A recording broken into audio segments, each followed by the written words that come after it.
মদিনাওয়ালা নবী আমার মুহাম্মদ সাল্লাল্লাহু আলাইহি ওয়াসাল্লামের দরবারে হাজির হলেন। ডাক দেয়া বলেন, ইয়া রাসূলুল্লাহ, ইয়া হাবিবাল্লাহ, আমি বড় অপরাধ করে ফেলেছি, এই অপরাধের আমার কোনো ক্ষমা আসেনি। নবী বলেন, সায়লাবা, তুমি যে অপরাধ করেছো এই অপরাধের ক্ষমা আমার কাছে নাই, যাও নবী আমার দরবার থেকে চলে যাও। এই কথাটা বলার সাথে সাথে সায়লাবা এমন একটা দৌড় দিলেন আর চোখের পানি ফেলে কান্নার আওয়াজ। ডাক দেয়া বলেন, যেখানে নবী আমাকে তাড়া দিলেন আমার মনে হয় জাহান্নাম ছাড়া কোনো উপায় নাই, আমার কোনো ক্ষমা নাই। এই সায়লাবা পাহাড়ের চূড়ায় যাইয়া এরপরে কান্নার আওয়াজ দিয়া বলেন, দয়ার মালিক, আমি অপরাধী, আমি অপরাধ করাকে বড় পছন্দ করি, আপনি তো গফফার, আপনি ক্ষমা করাকে বড় পছন্দ করেন, আল্লাহ আপনি কি আমার অপরাধ ক্ষমা করবেন না? এভাবে চোখের পানি ফেলায়া যখন সায়লাবা কান্না করতেছেন, জিবরাইল আমিনকে আল্লাহ নবীর দরবারে পাঠায়া দিলেন। আল্লাহ জিবরাইলকে পাঠায়া দিয়া নবীকে জানায়া দেয়, ও জিবরাইল যাও আমার নবীর কাছে জিজ্ঞেস করো, বলো এই আসমান জমিনের মালিক কি আমার নবী না আমি? আর আসমান জমিনের মানুষের রিজিক কি আমি দেই না আমার নবী দেয়? আল্লাহর ফেরেশতা জিবরাইল আমিন যখন নবীর কাছে প্রশ্ন করেছেন, ইয়া রাসূলুল্লাহ, ইয়া হাবিবাল্লাহ, আল্লাহ জানতে চেয়েছেন আসমান জমিনের মালিককে। নবী বলেন আল্লাহ। আসমান জমিনের বাসিন্দাদের রিজিকের ফয়সালা করে কে? নবী বলেন আল্লাহ। এরপরে জিবরাইল আমিন বলেন, ও পয়গম্বর, আপনি কেন আপনার সাহাবী সায়লাবাকে তাড়িয়ে দিলেন? আসমানের মালিক আল্লাহ সায়লাবার সব গুনাহকে ক্ষমা করে দিয়েছি। সৃষ্টি করেছেন বুধবারে, আল্লাহ সৃষ্টি করেছেন জ্যোতি, আর বৃহস্পতিবারে আল্লাহ সৃষ্টি করেছেন মাখলুকাত, আর শুক্রবার দিনের শেষ বেলায় আসরের পর থেকে নিয়ে রাত্র পর্যন্ত এই শুক্রবার দিনে আল্লাহ সৃষ্টি করেছেন মানুষ, বাবা আদম আলাইহিস সালাম। সুবহানাল্লাহ। তাহলে মানুষ সৃষ্টি করেছেন কিবার? শুক্রবার। এক বরকতপূর্ণ দিন হলো শুক্রবার। এই দিনে আল্লাহ মানুষ সৃষ্টি করেছেন, এক দামি দিন। আল্লাহ মানুষকে বড় মহব্বত করে নিজ কুদরতি হাতে আল্লাহ মানুষ সৃষ্টি করেছেন। আল্লাহ তাআলা পয়গম্বর নবী রাসূলগণের ভিতরে একজন রাসূল পয়গম্বর হযরত মূসা আলাইহিস সালাম আল্লাহকে জিজ্ঞেস করেন, আল্লাহ আমাদের বাবা আদম আলাইহিস সালাম আপনার কি শুকরিয়া আদায় করেছেন? আল্লাহ বলেন, যেই দিন থেকে আদম জানতে পেরেছে আমি আদমকে সৃষ্টি করেছি, ওই দিন থেকেই আদম আমার প্রশংসা, আমার হামদ, আমার গুণ ও কীর্তন বর্ণনা করতেছেন। সুবহানাল্লাহ। আমাদেরকে সৃষ্টি করেছেন কে? আর সৃষ্টির শ্রেষ্ঠ মাখলুকাত হলো মানুষ। সৃষ্টির শ্রেষ্ঠ মাখলুকাত কি? ওয়ালাকাদ কাররামনা বানি আদম ওয়া হামালনাহুম ফিল বাররি ওয়াল বাহর ওয়া রাযাকনাহুম মিনাত তাইয়্যিবাত ওয়া ফাদ্দালনা আলা কাসীরিন মিম্মান খালাকনা তাফদীলা। দেখে যা कुरान में आए मोहतरम देखे जा कुरान में आए मोहतरम। আল্লাহ বলেন সৃষ্টির শ্রেষ্ঠ মাখলুকাত মানুষ। আল্লাহ মানুষকে বড় মহব্বত করে বানাইছেন, এরপরও মানুষের ভিতরে আল্লাহ তাআলা যে আযাব আর গজব দেন কারণটা কি? আযাব গজব আসার অনেকগুলো কারণ, এর ভিতরে এক নম্বর কারণ, তিনটি কারণ এক হাদিসে উল্লেখ করেছেন ফকি আবুল সমরকন্দি রাহমাতুল্লাহ আলাইহি তার কিতাব তামবিহুল কাফিলিনের ভিতরে আল্লাহ সুবহানাহু ওয়া তাআলা মানব জাতির ভিতরে ভিতরে যে আল্লাহ আযাব আর গজব প্রেরণ করেন তিনটা কারণ উল্লেখ করেছেন। এক নম্বর কারণ হলো বান্দা যখন আল্লাহর নাফরমানি করে, গোলাম যখন মালিকের অবাধ্য হয়ে যায়, তখন গোলামের উপরে মালিক নাজার হয়ে যায়। এক নম্বর কারণ। দুনিয়ার গোলাম, দুনিয়ার কোন মালিকের অবাধ্য যখন হবে, দুনিয়ার মালিক ও দুনিয়ার গোলামের উপরে নাজার হয়ে যায়। ঠিক আসমান জমিনের মালিক, আপনার আমার মালিক, রব্বে কাবার মালিক, মদিনাওয়ালা নবীর মালিক আল্লাহ সুবহানাহু ওয়া তাআলা, আমরা যখন অবাধ্য হয়ে যাব, আল্লাহ পাকও আমাদের উপরে নারাজ হয়ে যাবে। কথা বলেন ঠিক কিনা? এজন্য আল্লাহ তাআলা সূরাতুন নিসার ভিতরে বলেন, ওয়া'বুদুল্লাহ ওয়া লা তুশরিকু বিল্লাহ। আল্লাহ বলেন ওয়া'বুদুল্লাহ, ইবাদত হবে একজনের, তিনি কে? আর বলেন আল্লাহর ইবাদত করো হে মুমিন। আল্লাহর ইবাদত করলে আল্লাহ বড় খুশি হয়, আল্লাহর ইবাদত না করলে আল্লাহ বড় বেজার হয়। এই জন্য আল্লাহ সূরাতুন নিসার ভিতরে বলেন, ওয়া'বুদুল্লাহ ওয়া লা তুশরিকু বিল্লাহি শাইআন ওয়া বিল ওয়ালিদাইনি ইহসানা। ইবাদত হবে আমি আল্লাহ, আল্লাহর ইবাদতে কোনো শরীক করা যাবে না। আর দুনিয়ার মানুষ খেদমত করবা তোমার মা বাবার, পিতা মাতার। দুনিয়ার সন্তানেরা তোমরা পিতা মাতার অবাধ্য হইবা না। তিন কারণে গজব আসে। এক নম্বর কারণ হলো আল্লাহর অবাধ্য হওয়া। আল্লাহর অবাধ্য হইলে আল্লাহ বড় বেজার হয়। সন্তান যদি মা বাবার অবাধ্য হয়, আল্লাহ বড় বেজার হয়। এই তো দেখলাম 30শে এপ্রিলের ঘটনা, বিবিসি নিউজ, যমুনা টেলিভিশন সহ কয়েকটা মিডিয়ায় প্রচার করেছেন। বাবার সম্পত্তি নিয়ে, জমি জমার ভাগ বাটোয়ারা নিয়ে, বাবার সম্পত্তি নিয়ে সন্তানেরা যখন ভাগ বাটোয়ারা করতেছেন, সন্তানের ঘুষির আঘাতে, হাতের আঘাতে বাবার মৃত্যু হয়েছে। এই তো দুনিয়া। এই সন্তানের জন্যই তো আমরা সঞ্চয় করি, যেই সন্তান বাবার জন্য গান দেয়। কথা বলেন ঠিক কিনা? বাবার আঘাতে সন্তানের মৃত্যু। দেখছেন না অনলাইনের ভিতরে তুমুল চলতেছে। কি হৃদয় বিদারক এক জামানা, যে সন্তান বাবার গায়ে হাত দেয়। খলিফাতুল মুসলিমিন হযরতে ওমরের যুগ, ওমরে ফারুক রাদিয়াল্লাহু তাআলা আনহুর দরবারে একজন বাবা তার সন্তানকে নিয়ে হাজির হলেন। বাবা সন্তানকে নিয়ে হাজির হয়ে বললেন, খলিফাতুল মুসলিমিন ওমর, আমার সন্তান আমার সেবা করে না, খেদমত করে না। আমার সন্তান আমাকে ভরণ দেয় না, টাকা পয়সা দেয় না। খলিফাতুল মুসলিমিন এক পাক্ষিক কোনো বিচার করতেন না, দুপাক্ষিকের কথাই শুনতেন। খলিফাতুল মুসলিমিন ওমর সন্তানকে জিজ্ঞেস করেছেন, হে সন্তান, তোমার বাবা যে অভিযোগ করেছেন, তোমার বাবার অভিযোগ কোনো সত্য কিনা? খলিফাতুল মুসলিমিন ওমরের জবাবে সন্তান ডেকে বলেন, খলিফাতুল মুসলিমিন ওমর, সন্তানের উপরে মা বাবার যেমন হক আছে, মা বাবার কাছেও সন্তানের কোনো হক আছে কিনা জানতে চাই।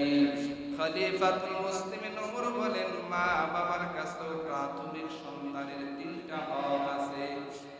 সন্তানের পিতা মাতা, 1 নম্বর সন্তানের কাছে মা বাবার হক। হে পিতা, আপনার কাছে সন্তানের 1 নম্বর হক। ও পিতা, আপনি যাকে বিবাহ করবেন, আপনি যাকে সহধর্মিণী বানাবেন, সে হতে হবে ভালো। এই যুবক সন্তান খলিফাতুল মুসলিমিন ওমরকে ডেকে বলেন, ও খলিফাতুল মুসলিমিন ওমর, আমার বাবা আমার ভালো মা নির্বাচন করে নাই।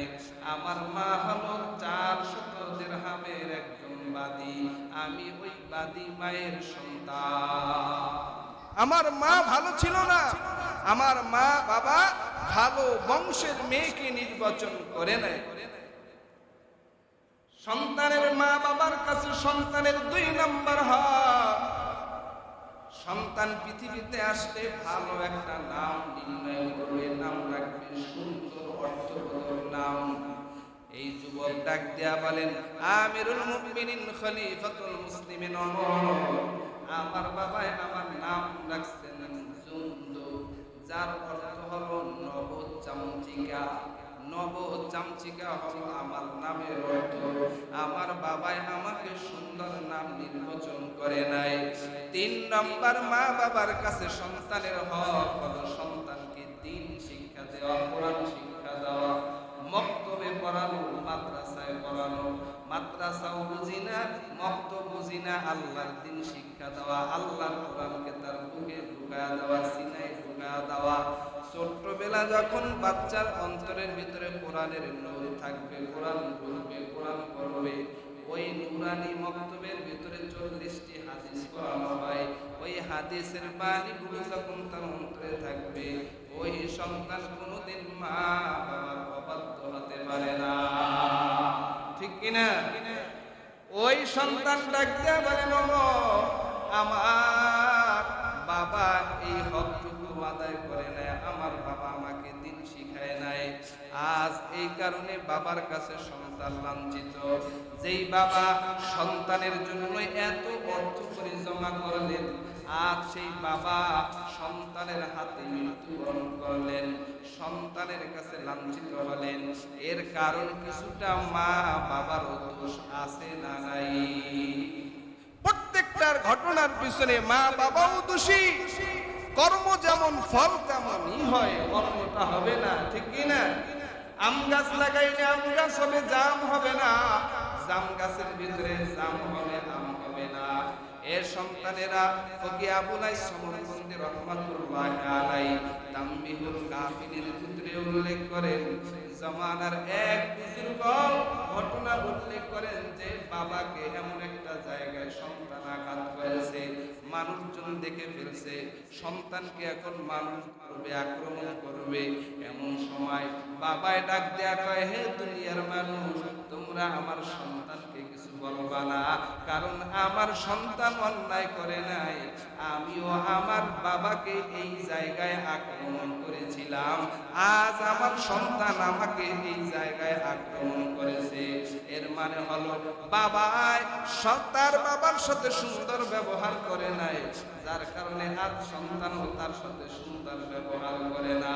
এ সন্তানের পিতামাতা আজ কাদের জন্য সম্পদ জমা করবেন, একটু চিন্তা ভাবনা কইরা জমা কইরেন। সেই সন্তানের জন্য হালাল বাছেন না, হারাম বাছেন না, শুধু সঞ্চয় করতে থাকেন। সন্তানের জন্য পাহাড় পরিমাণ সম্পদ রাইখা যান। একটু চিন্তা করেন, এই সন্তান আপনার কি উপকারে আসবে? এই সন্তানের হাতে আবার আপনি লাঞ্ছিত হন কিনা একটু চিন্তা করে দেখেন। এ কারণে মা বাবার থেকে সূর্য সন্তান ভূমিষ্ঠ হয়। আর মা বাবারা সন্তান যদি ভালো বানাইতে চাও, বেশি বেশি একটা দোয়া রবের কাছে বলো, রব্বানা হাব লানা মিন আজওয়াজিনা ওয়া যুররিয়াতিনা কুররাতা আ'ইউন ওয়াজআলনা লিল মুত্তাকিনা ইমামা। এই দোয়া বেশি বেশি পড়ে। এই দোয়ার বরকতে আল্লাহ সন্তানকে নজর জুরা নয়ন জুড়ায় যায় মতন এমন সন্তানের আখলাক বানায় দিবেন। কোন পুরুষ যদি এই দোয়া করে, তার স্ত্রীকে আল্লাহ এমন বানায় দিবেন যে স্ত্রীর চেহারার দিকে তাকাইলে নয়ন জুড়ায়। লম্বা আলোচনা, 3টা কারণে গজব আসে। 1 নম্বর কারণ হলো আল্লাহর অবাধ্য হওয়া। 2 নম্বর কারণ হলো জালিমের সহযোগিতা করা।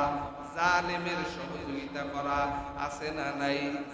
জালিমের সহযোগিতা করা, জালিমের বন্ধুরূপে, জালিমকে বন্ধুরূপে গ্রহণ করা, জালিম শাসকের সহযোগিতা করা, এইটা হলো 2 নম্বর কারণ। 3 নম্বর কারণ হলো তাকদীরকে বিশ্বাস না করা, তাকদীরে যা আছে এটার ভিতরে সন্তুষ্ট না থাকা। এই তাকদীরকে বিশ্বাস না করলেও আল্লাহর গজব দ্রুত চলে আসে। এই 3 কারণে গজব আসে। আরো অনেকগুলো কারণ আছে, এই হাদিসে এই 3 কথা বলেছে। 3 জায়গায় ঘুমানোকে আল্লাহ পছন্দ করে, 3 সময়। কয় সময়? 3 সময় ঘুমানোকে আল্লাহ পছন্দ করে, 3 সময় হাসি দেওয়াকে আল্লাহ পছন্দ করে। দুনিয়ার মানুষ ঘুমানোর কোনো দোষ নাই, হাসি দেওয়ার কোনো দোষ নাই, তরিকা আছে। আল্লাহর হুকুম মতন, রাসূলুল্লাহর তরিকা মতন কিতাবে লেখেন 3 জায়গায় ঘুমাইলে আল্লাহ পছন্দ করে, আল্লাহ পছন্দ করে না। এক জায়গা হলো জিকিরের মজলিস। কোন জায়গা? জোরে বল। জিকিরের মজলিসে, দ্বীনি আলোচনার মজলিসে, ওয়াজ মাহফিলে, কোরআন তেলাওয়াতের মজলিসে, তথা এগুলো সব জিকিরের আওতাধীন, জিকিরের অন্তর্ভুক্ত। তথা জিকিরের মজলিসে ঘুমানোকে আল্লাহ পছন্দ করেন। জিকিরের মজলিসে আল্লাহ ঘুমানো পছন্দ করেন না। 2 নাম্বার, মাগরিবের পরে এশারের নামাজের আগে আল্লাহ ঘুমানোকে পছন্দ করেন না। মাগরিবের পরে এশারের আগে ঘুমানোকে আল্লাহ পছন্দ করেন না। 3 নাম্বার, ফরজ নামাজের ভিতরে ঘুমানোকে আল্লাহ পছন্দ করেন না। এটা আল্লাহর অপছন্দের কাজ। আমরা মানুষের স্বভাব এমন হয়ে গেছে, অপছন্দের কাজগুলো, আল্লাহর অপছন্দের কাজগুলো আমরা মানুষ বেশি বেশি করি, ঠিক কি না? আল্লাহর অপছন্দের কাজ 3 সময় ঘুমাইলে এটা আল্লাহ পছন্দ করেন। মনে থাকবে তো? হ্যাঁ, জিকিরের মজলিসে ঘুমানো আল্লাহ পছন্দ করেন না। মাগরিবের পরে এশারের আগে এই মধ্যবর্তী সময় ঘুমানো আল্লাহ পছন্দ করেন না। এরপরে ফরজ নামাজের ভিতরে ঘুমানোকে আল্লাহ পছন্দ করেন না। বাড়িতে ঘুমাইতে না, মসজিদে আইলে ঘুমানো। কথা কোন ঠিক? জোরে কোন আল্লাহু আকবার। এটা বলেন আওয়াজ একটু জোরে কোন না, আল্লাহু আকবার। আল্লাহু আকবার বললে শয়তান চলে যায়। আল্লাহর পছন্দের কাজগুলো করব না। 3 জায়গায় হাসি দিলে আল্লাহ পছন্দ করেন না। আল্লাহর অপছন্দের হাসির 3টা জায়গা। 1 নম্বর হলো জানাজার সময় পিছনে হাসা। জানাজার নামাজ চলতেছে, এরপর হাসতেছে, আছে না নাই? জানাজার সময় হাসি দেওয়া। জানাজার নামাজ তৈরি হয়ে গেছে, কিছু মানুষ পিছনে হাসতেছেন, আল্লাহ এটা পছন্দ করে না। 2 নম্বর, কবরস্থানের ভিতরে হাসি দেওয়া আল্লাহ পছন্দ করেন না। কবরস্থানে ওই হাসি দেওয়া এটা আল্লাহর পছন্দ না। কারণ কবর দেখলে সাহাবায়ে কেরাম হাউমাউ করে কান্না করতেন। আজ আমরা কবরস্থানে হাসির জায়গা বানাইছি। কত যুবকেরা কবর খনন করতে যায়, সেই জায়গায় যে মানে সিগারেট খায়, আছে না নাই? কত যুবক এই কবরস্থান করতে যায়, জায়গায় তামাশা করে, টান হয়ে থাকে, টিকটক করে ভিডিও বানায় ফেসবুকে ছাইড়া দেয়, মইরা গেছে, আছে না নাই? এটা আল্লাহর পছন্দের জিনিস না। আল্লাহ এই হাসিকে পছন্দ করেন না। 1 নম্বর, জানাজার পিছনে হাসাকে আল্লাহ পছন্দ করেন না। 2 নম্বরে আল্লাহ পাক রব্বুল আলামিন কবরস্থানে হাসি তামাশা করাকে আল্লাহ পছন্দ করেন না। 3 নম্বর, ফরজ নামাজে হাসলেও আল্লাহ পছন্দ করেন না। আল্লাহর অপছন্দের কাজগুলো থেকে নিজেকে বাঁচাও। কারণ আল্লাহর নবী বলেছেন, বলেন নবী সাল্লাল্লাহু আলাইহি ওয়াসাল্লাম, ইন্নাল্লাহা লা ইয়ানজুরু ইলা সুওয়ারিকুম ওয়ালাকিন ইয়ানজুরু ইলা কুলুবিকুম ওয়ালাকিন ইয়ানজুরু ইলা কুলুবিকুম ওয়া আ'মালিকুম। আল্লাহ পাক রব্বুল আলামিন মানুষের বাহ্যিক চাকচিক্যের দিকে তাকান না, মানুষের অর্থ সম্পদের দিকে তাকান না, আল্লাহ বান্দার অন্তরের দিকে তাকায়া থাকে। এজন্য ভাই এ যুবক ভাই ও বৃদ্ধ বাবারা, আজ এমন একটা জমানায় আসছি, এই জমানার ভিতরে অনাবৃষ্টি, অতিবৃষ্টি, বৃষ্টি নাই, গরম, অত্যন্ত গরমের ভিতরে মানুষ হাহাকার করতেছে। এই গরমের কারণে কত মানুষ মৃত্যু হলেও ঘরে বসে স্ট্রোক বেড়ে গেছেন। ও ভাই, এর থেকে উত্তরণের পথ একটাই, আল্লাহর কাছে ফিরে আসা, তওবা করা। তওবার অর্থ হলো ফিরে আসা। কার দিকে ফিরে আসবো? আল্লাহর দিকে ফিরে আসো।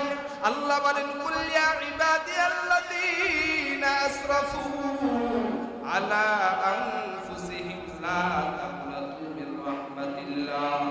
এ দুনিয়ার মানুষ, আমি আল্লাহর রহমত থেকে তোমরা নিরাশ হয়ে যাও না।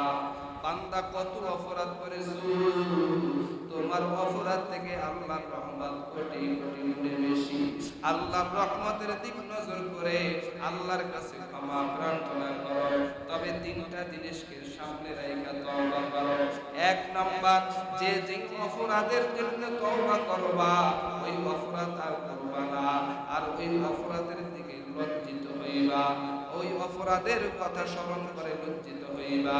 অনেক মানুষ আমরা অপরাধের ভিতরে লিপ্ত আছি, কেউ কারো অপরাধ সম্পর্কে জানা নাই। এ দুনিয়ার মানুষ সবাই আমরা অপরাধী, কেউ অপরাধ থেকে খালি না।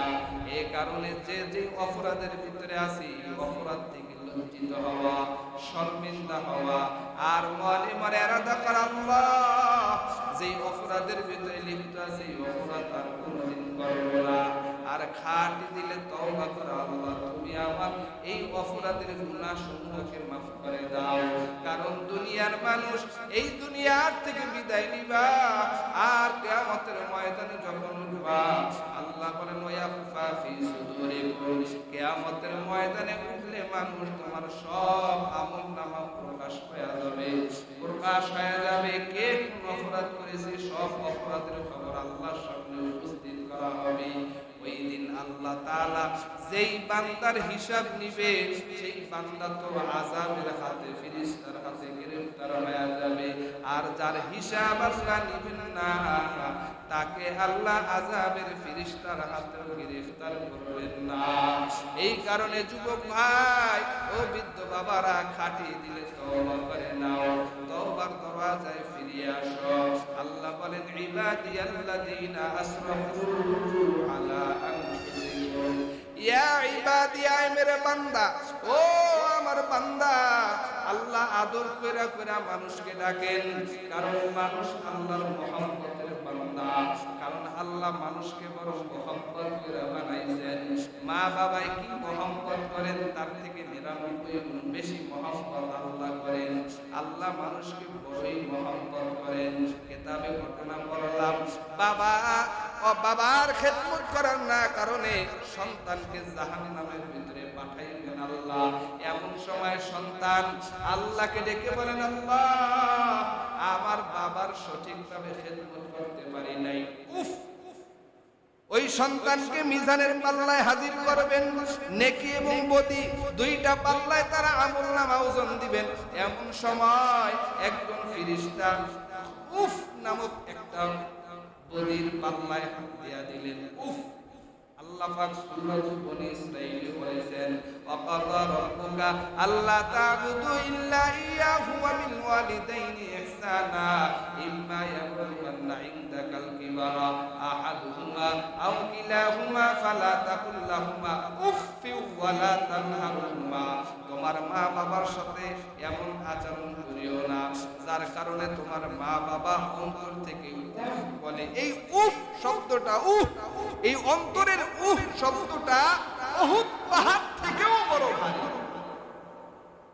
অন্তরের উফ শব্দটা, কোন মা বাবা কোন সন্তানের খারাপ আচরণের কারণে মা বাবা যদি উফ বলে, এই উফ শব্দটা উহুদ পাহাড়ের চেয়েও বড় ভারী। আল্লাহর রাসূল বলেন, ওই ফেরেশতা উফ শব্দটি যখন বদির পাল্লায় দিবেন, অমনি বদির পাল্লাটা ভারী হয়ে যাবে, সন্তান জাহান্নামী হয়ে যাবে। সন্তান যখন জাহান্নামের দিকে যাবে, তখন আল্লাহ তাআলা কাছে ডেকে বলবেন, আল্লাহ আমার মা বাবা কোথায়? বলে তোমার মা বাবাও জাহান্নামী, তুমিও জাহান্নামী। ওই সন্তান আল্লাহকে ডেকে বলে, আল্লাহ আমার বাবাই জাহান্নামী, আমার বাবাকে জাহান্নামে না দিয়া আমার বাবার গুনাহগুলো আমার ঘাড়ে দেন, আমি ডাবল জাহান্নামী হয়ে যাই। আল্লাহ বলেন, ওই সন্তানের পিতা যাও জান্নাতে যাও। সন্তানকে বলে, যাও তুমিও জান্নাতে যাও। সুবহান। আল্লাহর দয়া কখন কারণ উপরে পইরা যায় বলা যায় না, এজন্য বেশি বেশি দোয়া করা। তাবুকের যুদ্ধের আগে নবীওয়ালা নবী আমার মুহাম্মদ আরবি সাল্লাল্লাহু আলাইহি ওয়াসাল্লাম সাহাবায়ে কেরামদের মাঝে বাতচিত্র বন্ধ পয়দা করে দিলেন, ভাই ভাই বানায়া দিলেন। সাইদ ইবনে আব্দুর রহমান আর সাইলাবা রাদিয়াল্লাহু তাআলা আনহু, এরা দুই ভাই। সাইদ ইবনে আব্দুর রহমান রাদিয়াল্লাহু তাআলা আনহু তাবুকের যুদ্ধে নবীর সাথে রওনা, আর সাইলাবাকে রেখে গেছেন সাইদ ইবনে আব্দুর রহমানের ফ্যামিলির দিকে সংসারের কাজ করানো বুঝায় রাখবার জন্য জঙ্গলের কাঠ কেটে তার ঘরের ভিতরে পৌঁছায় দেয়। আল্লাহর মহব্বতে, নেকির আশায়, আল্লাহর সন্তুষ্টির আশায় হযরতে সাইলাবা রাদিয়াল্লাহু তাআলা আনহু এইভাবে তার ভাই আবু সাইদ ইবনে আব্দুর রহমানের ঘরের কাজকামগুলো সমাধান করেন। দুই সাহাবী। কিন্তু একদিন সাইলাবা রাদিয়াল্লাহু তাআলা আনহু বাহির থেকে যখন কিছু নিয়া সাইদ ইবনে আব্দুর রহমানের ঘরে ঢুকলেন, সাইদ ইবনে আব্দুর রহমানের তো তিনি তাবুকের যুদ্ধে চলে গেছেন। এমন সময় এই সাইলাবার অন্তরের ভিতরে একটু শয়তানের বঞ্চনা ঢেলে বসলো। সাইলাবা একটু তাকায় দেখ, এই পর্দার আড়ালে কে আছে? এমন সময় নবীজির সাহাবী হযরত সাইলাবা রাদিয়াল্লাহু তাআলা আনহু পর্দাটা সরায়া দেখেন, তার ভাতৃত্ব ভাই সাইদ ইবনে আব্দুর রহমানের বিবি এত সুন্দর। এই সুন্দর বিবি দেখে সাইলাবা রাদিয়াল্লাহু তাআলা আনহু শুধুমাত্র হাত দ্বারা স্পর্শ করলেন। হাতের স্পর্শ করার পর সাইদ ইবনে আব্দুর রহমানের বিবি ডেকে বলেন, সাইলাবা তুমি তোমার ভাইয়ের হেরেমের হেফাজত করতে পারলা না, তুমি তোমার ভাইয়ের হেরেমের হেফাজত করতে পারলা না। সাইলাবা যখন ফিরে আসছে, এই সাইলাবা ঘর থেকে ফিরে আসছে, ভাই কি করলাম, আমি বড় অন্যায় অপরাধ করে ফেললাম। আমার ভাই সাইদ ইবনে আব্দুর রহমানের বিবির হেফাজত করতে পারলাম না, আমি কেন তাকে স্পর্শ করলাম? শুধুমাত্র স্পর্শ করেছেন। সাইলাবা রাদিয়াল্লাহু তাআলা আনহু পেরেশান হয়ে গেছেন, কান্নার আওয়াজ, আয় আল্লাহ আমি আমানতের খেয়ানত করেছি, অন্যায় করে ফেলেছি, আপনি আমাকে মাফ করে দেন। তাবুকের যুদ্ধ যখন শেষ, সবাই চলে আসছে, এক ভাই আর এক ভাইয়ের খবর নেয়, দেখা সাক্ষাৎ করেন। কিন্তু সাইদ ইবনে আব্দুর রহমান আসার পরে সাইলাবার কোনো খবর নাই। সাইদ ইবনে আব্দুর রহমান তার বিবির কাছে জিজ্ঞেস করলেন, আমার ভাই সাইলাবা কোথায়? তার বিবি ডেকে বলেন, তোমার ভাই তোমার হেরেমের হেফাজত করতে পারে নাই। কি অপরাধ করেছে? যে অপরাধ করে তোমার ভাই ঘর থেকে বের হয়ে গেছেন। সাইদ ইবনে আব্দুর রহমান তার ভাই সাইলাবাকে খোঁজার জন্য বের হয়ে গেলেন। তাকায় দেখেন এক পাহাড়ের চূড়ায় বসে আছেন, মাথাটা নিচু করে আছেন, হাত জড়সড় করে আছেন। এমন সময় সাইলাবা ডেকে বলেন, ও ভাই আপনি আমার খবর নিতে আসছেন, আপনি আমাকে নিতে আসছেন, তবে আমি আপনার সাথে যাইব না, আমি বড় অন্যায় করে ফেলেছি, আমি বড় অপরাধ করে ফেলেছি। এ যুবক ভাই, আজ অন্যায় অপরাধ করে কোনো কিছু আমরা মনে করতে পারি না, কিন্তু নবীর সাহাবীদের ভিতরে একটা অপরাধ হয়ে গেলে তারা আর স্থির থাকতে পারে না। সাইলাবা ডেকে বলে, ও ভাই আপনি যদি আমাকে নিতে চান, গোলামের মতো দুইটা হাত বাঁধিয়া এরপরে টেনে টেনে আপনি আমাকে নিয়ে যাবেন। সাইদ ইবনে আব্দুর রহমান অপারগ হইয়া তার ভাই সাইলাবার দুটো হাত বেঁধে টেনে টেনে পাহাড়ের চূড়ার দিকে নামাইয়া এরপরে যখন হাজির করলেন, সায়লাবার একটা মেয়ের নাম ছিল খামসানা।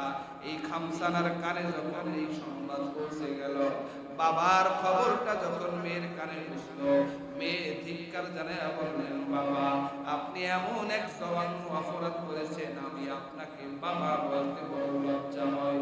কিন্তু বাবা আল্লাহর কাছে বড় তওবা করে কান্নার আওয়াজ, কান্না করতে করতে তার মেয়ে খামসানা এই রশি দিয়া টেনে টেনে ওমরের দরবারে নিয়ে যায়।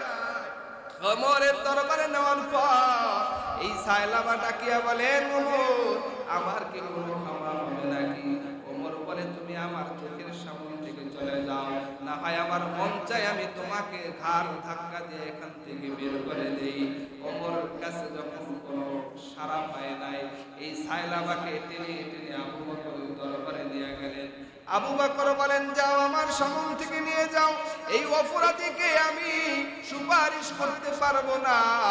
এরপরে যখন আলীর কাছে নিয়ে গেলেন, আলীও বলে, এই অপরাধীর কোনো সুপারিশ আমি মদিনাওয়ালা নবী আমার মুহাম্মদ সাল্লাল্লাহু আলাইহি ওয়াসাল্লামের দরবারে হাজির হলেন। ডাক দেয়া বলেন, ইয়া রাসূলুল্লাহ, ইয়া হাবিবাল্লাহ, আমি বড় অপরাধ করে ফেলেছি, এই অপরাধের আমার কোনো ক্ষমা আসেনি। নবী বলেন, সায়লাবা তুমি যে অপরাধ করেছো, এই অপরাধের ক্ষমা আমার কাছে নাই, যাও যাও নবী আমার দরবার থেকে চলে যাও। এই কথাটা বলার সাথে সাথে সায়লাবা এমন একটা দৌড় দিলেন, আর চোখের পানি ফেলে কান্নার আওয়াজ, ডাক দেয়া বলেন, যেখানে নবী আমাকে তাড়া দিলেন, আমার মনে হয় জাহান্নাম ছাড়া কোনো উপায় নাই, আমার কোনো ক্ষমা নাই। এই সায়লাবা পাহাড়ের চূড়ায় যাইয়া এরপরে কান্নার আওয়াজ দিয়া বলেন, দয়ার মালিক, আমি অপরাধী, আমি অপরাধ করাকে বড় পছন্দ করি, আপনি তো গফফার, আপনি ক্ষমা করাকে বড় পছন্দ করেন, আল্লাহ আপনি কি আমার অপরাধ ক্ষমা করবেন না? এভাবে চোখের পানি ফেলায়া যখন সায়লাবা কান্না করতেছেন, জিবরাইল আমিনকে আল্লাহ নবীর দরবারে পাঠায়া দিলেন। আল্লাহ জিবরাইলকে পাঠায়া দিয়া নবীকে জানায়া দেয়, ও জিবরাইল যাও আমার নবীর কাছে জিজ্ঞেস করো, বলো এই আসমান জমিনের মালিক কি আমার নবী না আমি? আর আসমান জমিনের মানুষের রিজিক কি আমি দেই না আমার নবী দেয়? আল্লাহর ফেরেশতা জিবরাইল আমিন যখন নবীর কাছে প্রশ্ন করেছেন, ইয়া রাসূলুল্লাহ, ইয়া হাবিবাল্লাহ, আল্লাহ জানতে চেয়েছেন আসমান জমিনের মালিক কে? নবী বলেন, আল্লাহ। আসমান জমিনের বাসিন্দাদের রিজিকের ফয়সালা করে কে? নবী বলেন, আল্লাহ। এরপরে জিবরাইল আমিন বলেন, ও পয়গম্বর, আপনি কেন আপনার সাহাবী সায়লাবাকে তাড়িয়ে দিলেন? আসমানের মালিক আল্লাহ সায়লাবার সব গুনাহকে ক্ষমা করে দিয়েছে। আসমানের মালিক আল্লাহ সায়লাবার সব গুনাহ ক্ষমা করে দিবেন। এমন সময় নবী চোখের পানি ফেলায় কান্নার আওয়াজ দিয়ে বলেন, ও সালমান, দুইজন সাহাবীকে ডাক দেয়া বলেন, তোমরা আমাকে সায়লাবার কাছে নিয়ে যাও। সাহাবায়ে কেরাম বলেন, পয়গম্বর, আমরা সায়লাবাকে আপনার কাছে নিয়ে আসি। সায়লাবাকে যখন আনার জন্য রওনা, সালমান ফারসি সহ কয়েকজন সাহাবায়ে কেরাম যখন রওনা হয়েছেন, এক রাখালের কাছে জিজ্ঞেস করে, ও ভাই রাখাল, নবীর কোন সাহাবীকে তুমি দেখেছো কিনা? ওই রাখাল ডেকে বলেন, আমি নবীর সাহাবী চিনি না, তবে ওই চূড়ায় সকাল বেলা গাছের নিচে আসে আর রাত্র পর্যন্ত এখানে থেকে কান্নাকাটি করে, তার কান্না এত ভারী হয়ে গেছে, ওই চূড়ার ভিতরে যত পশু পাখি আছে তাদের খানা পর্যন্ত বন্ধ হয়ে গেছে, তারাও তার কান্নায় চোখের পানি ফেলায় কান্না করতেছেন। এমন সময় সায়লাবাকে যখন কাছে গেলেন, সায়লাবার কাছে যাওয়ার পর সায়লাবা ডাক দেয়া বলেন, আমি যাব না। সালমান ফারসি ডাক দেয়া বলেন, ও ভাই, তোমার কাছে আল্লাহর পক্ষ থেকে সুসংবাদ, আল্লাহ তোমার সব অপরাধ ক্ষমা করে দিয়েছেন। এরপরে সায়লাবাকে নিয়ে যখন মসজিদে নববীতে আসলেন, এমন সময় হযরত বিলাল ফজরের নামাজের ইকামত দিতেছেন। ওই ইকামতের সময় যখন হাজির হলেন, সায়লাবা যখন নামাজে দাঁড়াইলেন। নামাজের শেষ রাকাতে মদিনাওয়ালা নবী আমার সূরাতুত তাকাসুর তেলাওয়াত করলেন। আল্লাহকুমুত তাকাসুর, আল্লাহকুমুত তাকাসুর সূরা যখন তেলাওয়াত করলেন, প্রথম আয়াত তেলাওয়াত করার পরে একটা চিৎকার দিলেন, দ্বিতীয় আয়াত তেলাওয়াত করে এমন এক চিৎকার দিলেন, সায়লাবা দুনিয়ার থেকে বিদায় নিয়ে কবরের পাশে খোদা হয়ে গেছেন। মদিনাওয়ালা নবী আমার সালাম ফিরানোর পর তাকায় দেখেন সায়লাবা জমিনের ভিতরে নাই। সালমান ফার্সিকে বলে একটু পানি ছিটায়া দাও। সালমান ফার্সি বলে নবী পানি ছিটায় দিলে লাভ কিসে, তুমি মৃত্যুবরণ করেছেন। এই সায়লাবা রাদিয়াল্লাহু তাআলা আনহুকে দাফন কাফন করবার জন্য যখন কবরস্থানে নিয়ে যাওয়া হয়, আল্লাহর নবী আঙ্গুলের উপরে ভর দিয়া দিয়া কবরস্থানে গেলেন। যখন দাফন শেষ করে আসলেন, সাহাবায়ে কেরাম প্রশ্ন করে বলেন, নবী আপনি আঙ্গুলের ভর দিয়া দিয়া সায়লাবাকে কেন দাফন করলেন? নবী বলেন, ও সাহাবায়ে কেরাম, সায়লাবাকে যখন কবরের ভিতরে রাখলাম তখন এত ফেরেশতা ছিল, আমি নবী পা ফালায়া চলতে পারি না। এজন্য আল্লাহ বলেন, দুনিয়ার মানুষ যে যে অপরাধী আছো অপরাধ থেকে ফিরে আসো, খাস দিলে তওবা করে নাও। ও যুবক ভাই, আপনার অপরাধের খবর আপনি জানেন, কেউ জানে না। ও বৃদ্ধ বাবারা, আপনার অপরাধের খবর আপনি জানেন, কেউ জানে না। এলাকার পর্দানিশীল মা বোনেরা, আপনার অপরাধের খবর আপনি জানেন, কেউ জানে না। যার যার অপরাধের খবর সে এসে জানে। আসুন না খাঁটি দিলে তওবা করি, আল্লাহর গোলাম হয়ে যায়। আল্লাহর অবাধ্য হয়ে গেলে আমাদের প্রতি আল্লাহর কোনো ক্ষতি নাই। আমরা যদি আল্লাহর বাধ্য হয়ে যাই আমাদের লাভ, আল্লাহর কোনো ক্ষতি নাই। এই কারণে খাঁটি দিলে তওবা করি, আল্লাহর হুকুম 5 ওয়াক্ত নামাজের পাবন্দ হয়ে যায়। জোরে জোরে বলেন আমিন।